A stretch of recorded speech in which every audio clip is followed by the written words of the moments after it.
बच्चों नेक्स्ट सवाल करने से पहले मैं आपको एक छोटा सा टॉपिक पढ़ाने जा रहा हूं जिसे हम बोलते हैं ऑप्टिकल पाथ लेंथ या ऑप्टिकल पाथ डिफरेंस। राइट, तो देखो क्या है वो, मैं पूरा डिराइव ना करके आपको सिंपल शब्दों में समझा देता हूं। मान लो बेटा एक स्लैब थी, रिफ्रैक्टिव इंडेक्स n1 और थिकनेस t, और बेटा एक और स्लैब है, रिफ्रैक्टिव इंडेक्स n2 और थिकनेस t। राइट, अब अगर एक लाइट रे इस स्लैब से और इस स्लैब से जाती है तो पाथ डिफरेंस कितना होगा। देखो पहले तो T और T था, अगर दोनों लाइट रे एयर में T डिस्टेंस ट्रेवल करेंगी, अगर दोनों लाइट रे एयर में T डिस्टेंस ट्रेवल करेंगी तो पाथ डिफरेंस नहीं आएगा। लेकिन अगर वो डिफरेंट मीडियम में ट्रेवल करेंगी तो एक बात का ध्यान रखें आप, पाथ डिफरेंस आएगा। इसने ट्रैवल किया एक तरह से n2t और इसने ट्रैवल किया n1t, तो n2 minus n1 into t आएगा पाथ डिफरेंस। ठीक है, मैं इसकी डेरिवेशन नहीं कर रहा हूं, that is of no use for you. Right, देखो सिमिलरली जैसे कि एक लाइट रे एयर में जाती है t डिस्टेंस, और अगर वो ही light ray t distance travel करती है ग्लास स्लैब में, वो ही light ray T distance travel करती है ग्लास स्लैब में, तो पाथ डिफरेंस कितना आएगा।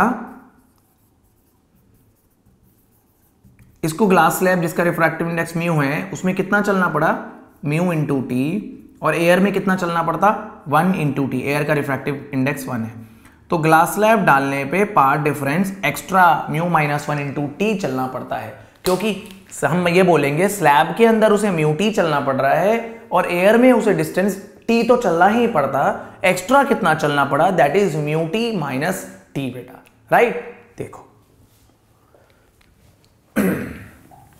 इसी टॉपिक पे एक छोटा सा सवाल करते हैं, क्वेश्चन नंबर 10।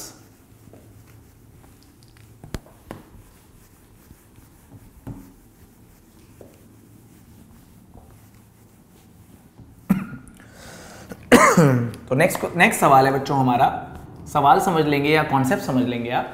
ठीक है, मैंने सोर्स लीड नहीं बनाई अभी फिलहाल। ये हमारा S1 है और ये स्लिट S2 है। हमसे बोल रहे हैं what will happen to the interference pattern if a glass slab of refractive index mu and thickness t is inserted in the path of one of the interfering waves. Right, सवाल है what will happen to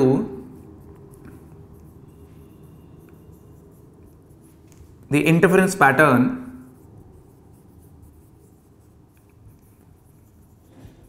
if a glass slab of thickness t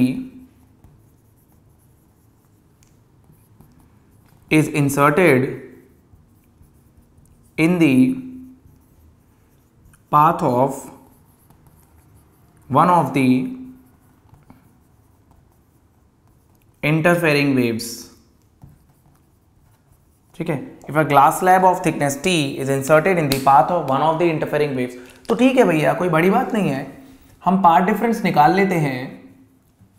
हम बोलते थे path difference आएगा S2p, okay, minus S1p के साथ साथ glass slab के अंदर म्यू माइनस 1 इंटू टी भी तो डिस्टेंस चलना ही पड़ेगा।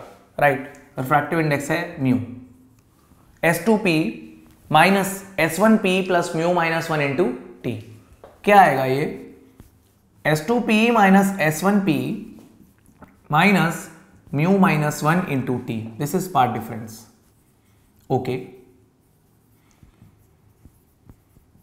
S2p माइनस S1p अगर हमारी दोनों एजम्पशंस करेक्ट होती हैं तो वो आता है dx बाई डी। राइट बेटा, राइट, तो फॉर सेंट्रल मैक्सिमा,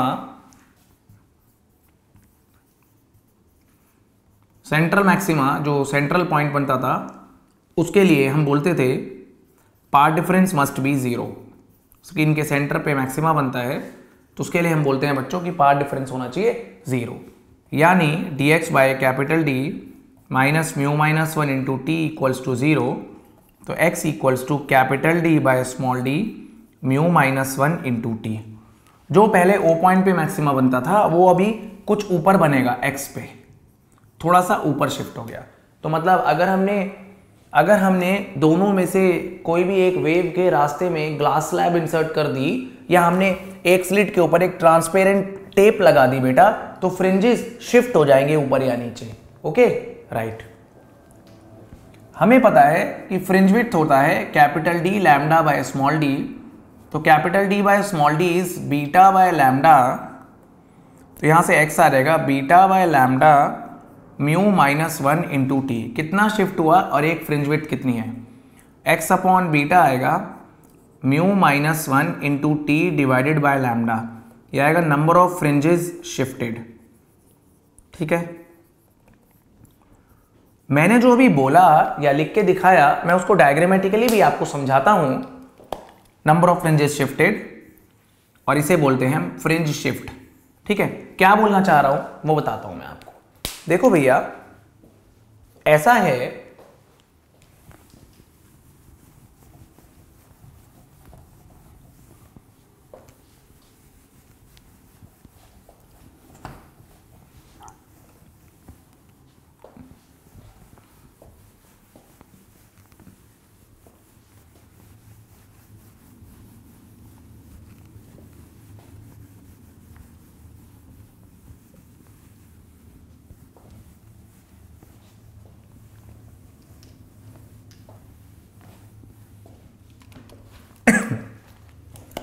डायग्रामेटिकली समझाता हूं मैं आपसे क्या कहना चाह रहा हूं कि भैया वही सिमेट्रिक सिस्टम था पहले वाला। एक स्लिट थी S1 और एक स्लिट थी S2। तो अभी मुद्दा यह है कि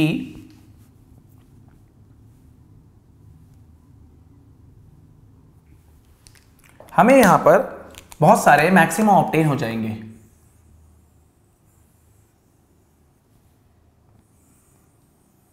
ठीक है भैया, बिल्कुल सही। अब हमने क्या किया, पहले क्या था ये S1 S2 से वेव्स आ रही थी, ओके, और स्क्रीन पे आपको पैटर्न मिल रहा था, मैक्सिमा मिनिमा मैक्सिमा मिनिमा का पैटर्न मिल रहा था। अब हमने क्या किया, अगर हमने इन दोनों वेव्स में से किसी एक के रास्ते में एक स्लैब इंसर्ट कर दी, थिकनेस T और रिफ्रैक्टिव इंडेक्स म्यू की, तो इंटरफेरेंस पैटर्न थोड़ा सा शिफ्ट हो जाएगा। ठीक है, ऐसा भी हो सकता है कि ऐसा हो जाए। तो ये जो सेंट्रल पॉइंट यहां पे था, अब ये ऊपर शिफ्ट हो गया है, तो ये वाला पॉइंट O पॉइंट एक्चुअली में O डैश पे पहुंच गया है। तो ये हो गया आपका फ्रिंज शिफ्ट। कितना शिफ्ट हो गया है, x हो गया आपका जो मैंने डिराइव किया था अभी, फ्रिंज शिफ्ट। ठीक है, और इसकी वैल्यू क्या आई थी हमारी, अभी आई थी beta by lambda mu minus 1 multiplied by T. अगर पूछा जाए कितने फ्रिंज शिफ्ट होंगे, तो x बाय बीटा मैंने आपको अभी लिख के दिखाया था, mu minus 1 into T by lambda. ये हो गया हमारा नंबर ऑफ फ्रिंजेस शिफ्टेड।